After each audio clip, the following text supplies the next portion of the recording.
ఏంటి మీరు చేస్తున్న పని ఏంటి?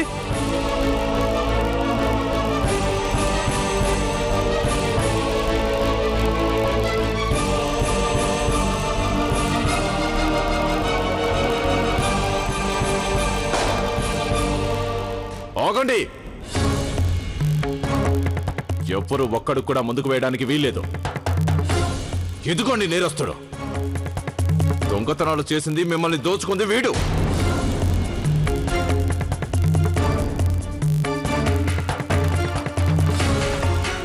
బంగారు శివలింగం కోసం పూజారిని హత్య చేసింది వీడు. వీడు ఒట్టి మంకీ మ్యాన్ మాత్రమే కాదు, ఆ వేషంలో తిరుగుతున్న నేరస్తుడు బాషా. మంకీ మ్యాన్ వేషంలో అందరి మీద దాడి చేసేవాడు.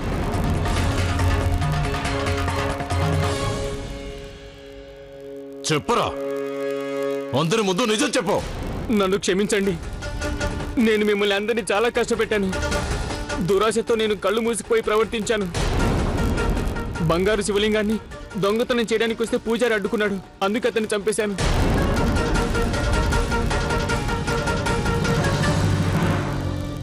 నీచుడా, పాపాత్ముడా, దుష్టుడా, నువ్వు చేసిన పని వల్ల ఈ రోజు మా చేతిలో ఒక అమ్మాయికి ప్రాణాలు పోయి ఉండేవి. వీడిని వదిలిపెట్టండి.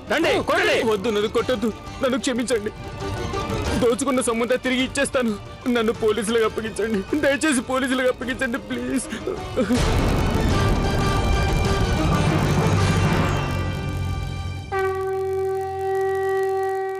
దయచేసి నన్ను పోలీసులకు అప్పగించండి.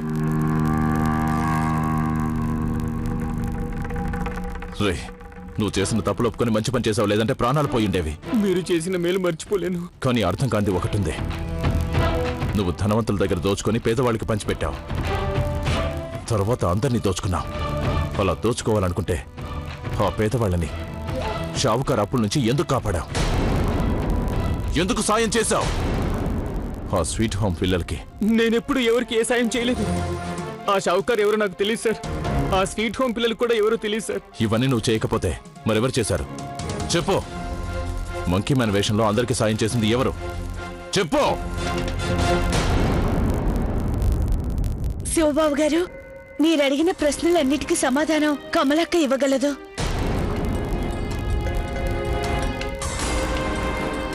అవునండి, మీకు గుర్తుందా?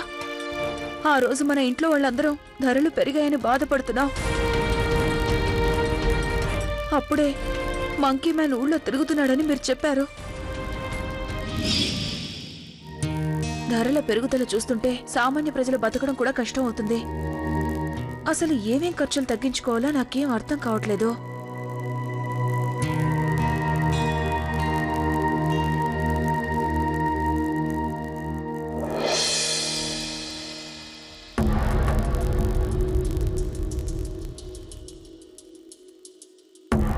చూస్తుంటే ఈ మంకీ మ్యాన్ మహానుభావుడు కూడా ధరలు తట్టుకోలేక దొంగతనాలు చేస్తున్నాడు.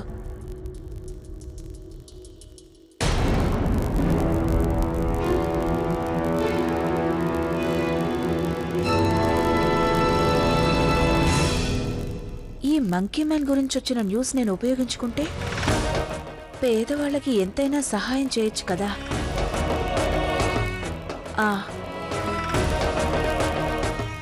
ఇదే మంచి అవకాశం. ఈ ధరల పెరుగుదలతో సామాన్య మనిషి బతకడం కష్టమైపోతుంది. ఇక్కడ పేదవాళ్ళు ఎంత కష్టపడి ఎంత సంపాదించినా వాళ్ళకి ఒక్క పూట కూడా భోజనం దొరకట్లేదు. ఆ పేదవాళ్ళని అడగదొక్కుతూ ధనవంతులు ఇంకా ధనవంతులైపోతున్నారు. అందుకే నేను నిర్ణయించుకున్నాను, ఆ ధనవంతుల దురాశకి బలైన పేదవాళ్ళకి సహాయం చేయాలని. నేను చేసింది తప్పు ఒప్పు కూడా తెలీదు. నాకు తెలిసినంత వరకు పేదవాళ్ళకి సహాయం చేయాలనుకున్నాను. వాళ్ల పరిస్థితుల్ని తట్టుకోలేక ధనవంతుల శక్తికి తల ఉంచిన వాళ్ళకి సాయం చేయాలనుకున్నాను. కానీ ఈ సమాజంలో మంచి చేయడం కూడా అంత తేలిక కాదు. మంచి పనుల వల్ల వచ్చిన పేరును వాడుకుని వీడు మంకీ మ్యాన్ వేషంలో జనాల్ని దోచుకోవడం మొదలుపెట్టాడు.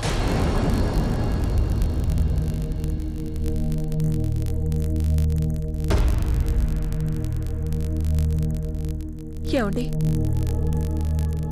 మీరు ఎప్పుడు చెప్తుండేవారు కదా, మనం మంచి చేయాలనుకున్నా కూడా కానీ చెడు మార్గంలో చేసే పని వల్ల వచ్చే ఫలితం చెడే అవుతుందని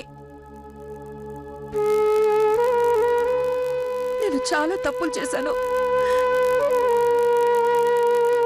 దొంగతనాలు చేశాను. మంకీ మ్యాన్ వేషంలో చేసింది నేనే కదా. మీరు జనాలకిచ్చిన మాట నిలబెట్టుకోండి.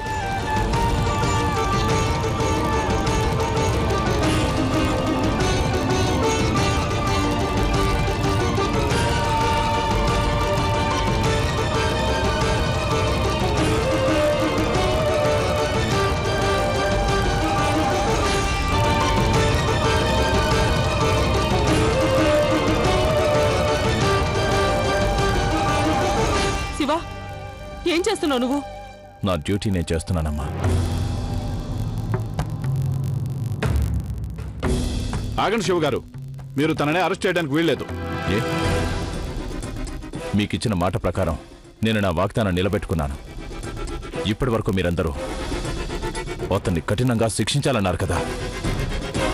నిజమే, మేము ఆవేశంలో కళ్ళు మూసుకొని ప్రవర్తించాం. మేము మంచికి చెడుకి మధ్య తేడాను తెలుసుకోలేకపోయాం.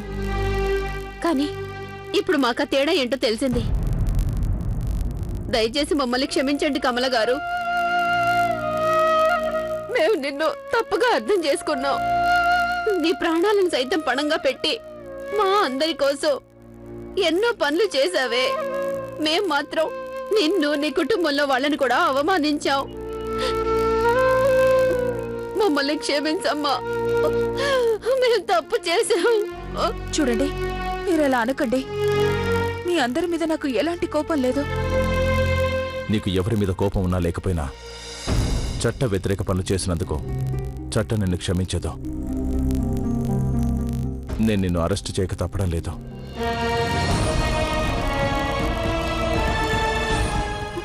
లేదు, తనని అరెస్ట్ చేయడానికి నేను ఒప్పుకోను. మీ దగ్గర కమల గారికి వ్యతిరేకంగా ఏదైనా సాక్ష్యం ఉందా? సాక్ష్యం లేకుండా, వారెంట్ లేకుండా మీరు అరెస్ట్ చేయడం కుదరదు శివ గారు. ఇక్కడ ఎవరూ తనకు వ్యతిరేకంగా సాక్ష్యం చెప్పరు. శివగారు, ఈ ఒక్కసారి క్షమించండి. దయచేసి కమలను విడిచిపెట్టండి. శివగారు, మీరే ఎన్నోసార్లు చెప్పారు కదా దేనికైనా సాక్ష్యాలు కావాలని. సాక్ష్యాలు లేకుండా చట్ట వ్యతిరేకంగా కమలని ఎలా అరెస్ట్ చేస్తారు చెప్పండి? శివ, మా అభిప్రాయం కూడా అదే. చూడు, కమలకి వ్యతిరేకంగా నీ దగ్గర ఎలాంటి సాక్ష్యమూ లేదు, ఎలాంటి ఆధారాలు లేవు. పైగా తను చేసినవన్నీ మంచి పనులే కదా. చూడు, న్యాయస్థానంలో ఈ కేసు నిలబడదు. నీ పరువే పోతుంది. జనాల కోపాన్ని నువ్వు మళ్ళీ ఎదుర్కోవాల్సి వస్తుంది. నా మాట విను బాబు, తన్ని విడిచిపెట్టరా. నిన్ను అరెస్ట్ చేయాలనుకున్నా కూడా నేను అరెస్ట్ చేయలేకపోతున్నాను. ఎందుకంటే నా దగ్గర నీకు వ్యతిరేకంగా ఏ సాక్ష్యం లేదు. అందుకే వదిలేస్తున్నాను.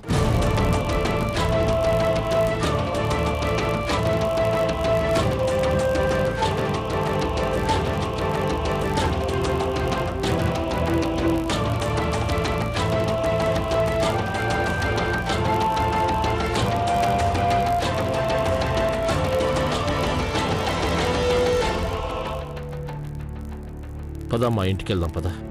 మీ అందరికీ చాలా కృతజ్ఞతలు.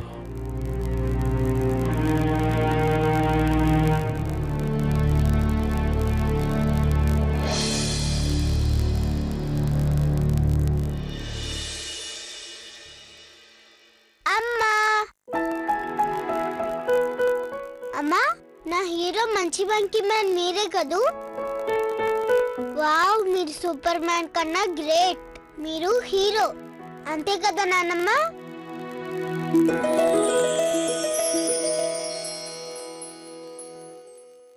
లేదన్నో, వీళ్ళందరే నిజమైన హీరోలు.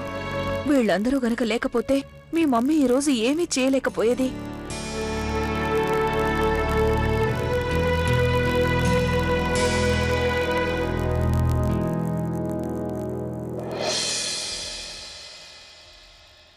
అత్తయ్య, నన్ను క్షమించండి. ఈరోజు మీ అందరూ గనక నన్ను కాపాడకపోయింటే నేను ప్రాణాలతో ఉండేదాన్ని కాదు. తప్పు నేను చేస్తే మీరందరూ శిక్ష అనుభవించారు. ఒక పోలీస్ ఆఫీసర్కి భార్యనయ్యుండి నేను కొంచెం కూడా ఆలోచించలేదు. చట్టాన్ని నా చేతుల్లోకి తీసుకోవడం తప్పు అనుకోలేదు. నేను చేసిన పని వల్లే శివగారు అందరి ముందు తల ఉంచుకోవాల్సిన పరిస్థితి వచ్చింది. నన్ను శివగారు క్షమించినా సరే నన్ను నేను మాత్రం ఎప్పటికీ క్షమించుకోలేదు.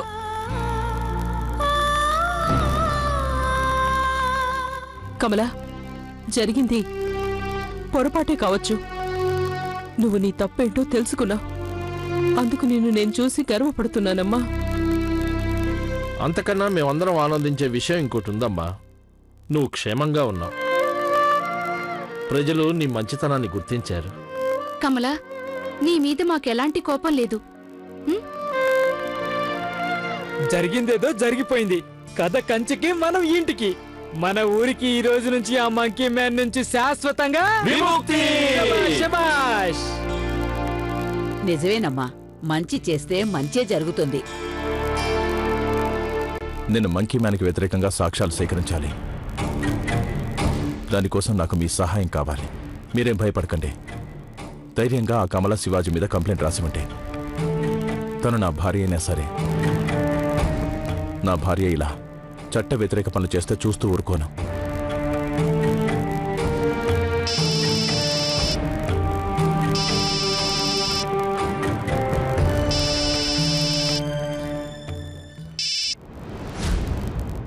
మీరు కంప్లైంట్ రాసివ్వండి. ఎలా రాసిమ్మంటారు? నేను తన మొహమే చూడలేదు కదా. మా మీద దాడి చేసింది తనేనని ఎలా చెప్పగలం? నిజమేనండి. మేమెవరం తన మొహం చూడకుండా తన మీద కంప్లైంట్ ఎలా ఇవ్వమంటారు? మీరిలా మా చేత బలవంతంగా కంప్లైంట్ తీసుకోలేరు. నోటికొచ్చినట్టు మాట్లాడకండి. నాకు తెలుసు మీరు ఎఫ్ఐఆర్ ఫైల్ చేయడానికి ఎందుకు ఒప్పుకోవడం లేదు. భయం. ఎఫ్ఐఆర్ ఫైల్ చేస్తే మీరు ఎన్నేళ్లు దాచుకున్న బ్లాక్ మనీ మొత్తం బయటకు వచ్చేస్తుందని. కమలతో పాటు మీరు కూడా జైలుకు వెళ్లాల్సి వస్తుందని. రైట్?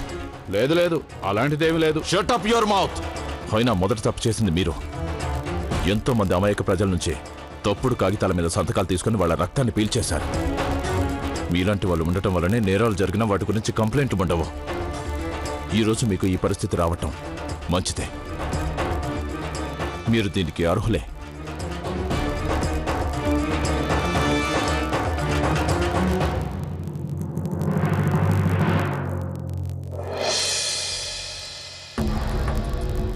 కమల ఫోన్ చేస్తే ఎత్తడం లేదు.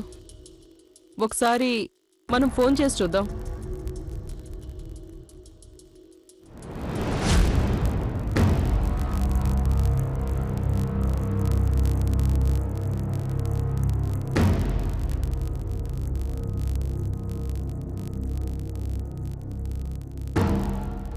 శివ. బాబు శివ, మీరింకా నిద్రపోలేదా? బాబు నీకోసం ఎంతసేపటి నుంచి ఎదురు చూస్తున్నావు. ఎక్కడికి వెళ్ళావు నువ్వు? అమ్మా మీనాక్షి, నువ్వు వెంటనే వెళ్ళి శివ కోసం భోజనం వడ్డించు. వద్దమ్మా, నాకు ఆకలిగా లేదు. చూడు శివ, కమల చేసిన పని తప్పే అయి ఉండొచ్చు. కానీ తన ఉద్దేశం మంచిదే కదా. అంతేకాకుండా ప్రజలందరికీ తను మంచే చేసింది. నువ్వు తన్ని క్షమించొచ్చు కదరా. మీరు చెప్పిన కారణాల వల్ల నా మనసు మారొచ్చు, కానీ నా ఆలోచన మారదు. ఒక పోలీస్ ఆఫీసర్ భార్య అయింది కూడా తను ఇలాంటి తప్పు చేసిందంటే అంటే తన భర్త మీద, అతని వృత్తి మీద తనకి గౌరవం లేనట్టే.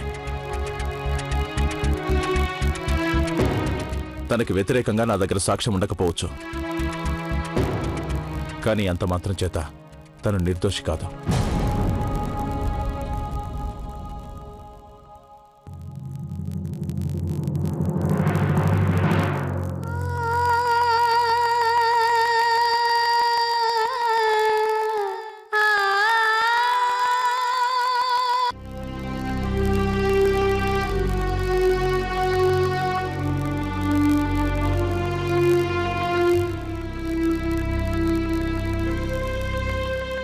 ఏమండి, నాకు నా మీద కన్నా మీ మీదే నమ్మకం ఎక్కువ. నాకు తెలుసు నేను చేసిన తప్పులకి క్షమాపణ కాదు, శిక్షే పడుతుందని. మీరు నాకు ఎలాంటి శిక్ష వేసినా నేను అనుభవిస్తాను. నేను చాలా పెద్ద తప్పు చేశానండి.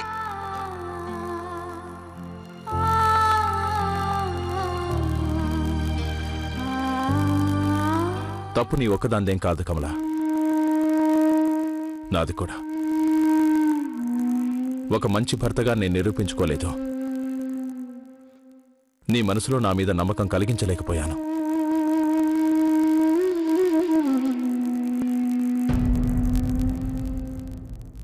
అందుకే నువ్వు ఇలాంటి పని చేయాల్సి వచ్చింది.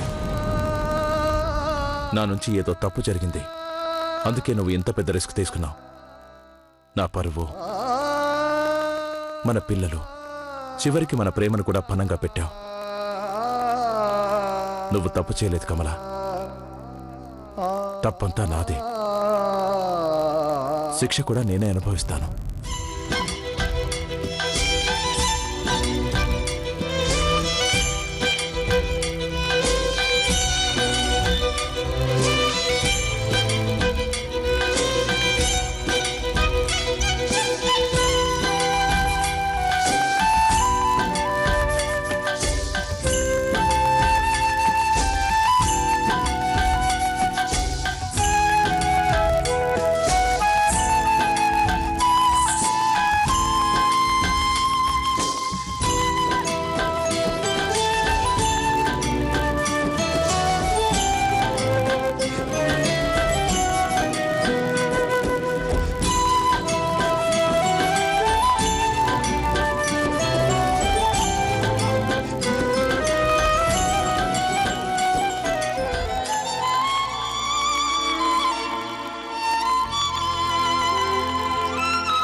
మమ్మీ, డాడీ ఎక్కడికి వెళ్ళారు? బయటికి వెళ్ళారు, వచ్చేస్తారు. రానివ్వండి, నేను నాన్నని బాగా కొడతాను. మిమ్మల్ని ఏడిపించారు కదూ, ఎప్పుడు చూసినా పని ఉందని మిమ్మల్ని వదిలిపెట్టి వెళ్ళిపోతారు. ఈసారి వచ్చినప్పుడు నేను బండి తాళాలు దాచిపెట్టేస్తాను. అప్పుడు మిమ్మల్ని వదిలి నాన్న ఎక్కడికి వెళ్ళరు.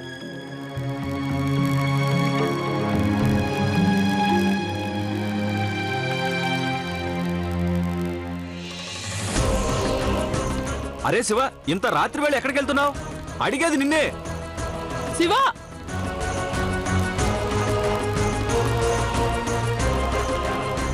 ఈ వేళప్పుడు చెప్పా పెట్టుకున్న అన్నయ్య ఎక్కడికి వెళ్తున్నాడు?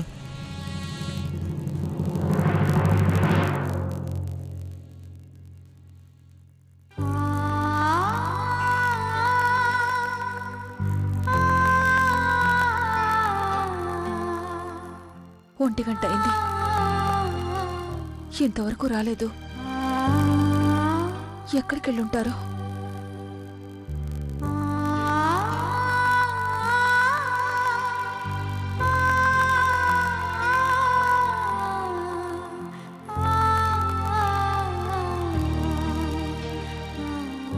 నా మీద ఇంకా ఆయనకి కోపం తగ్గినట్టుగా లేదు.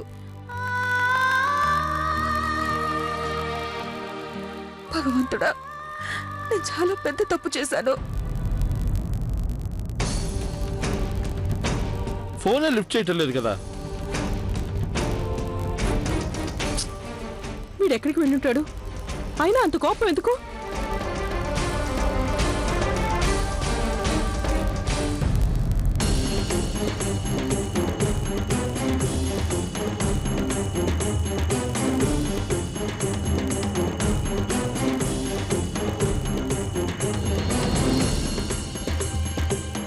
ఏంటి, అన్నయ్య పోలీస్ స్టేషన్ కూడా రాలేదా? సరే, బాగా పొద్దుపోయింది. ఇంతవరకు శివ ఎక్కడున్నాడో ఏంటో తెలీదు. కౌసల్య, నువ్వేం టెన్షన్ పడకు, వచ్చేస్తాడులే. నాకు తెలిసి అన్నయ్య ఈ చుట్టుపక్కలే ఉంటాడు. మేము వెళ్ళి చూసొస్తాం.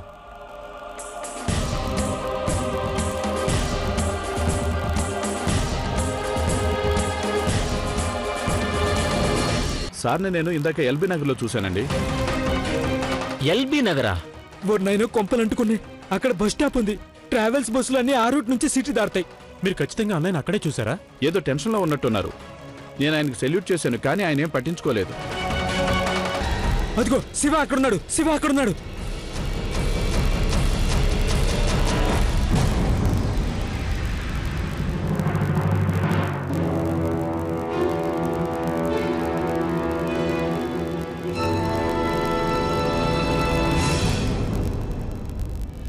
తమ్ముడు పద, ఇంటికి వెళ్దాం పద.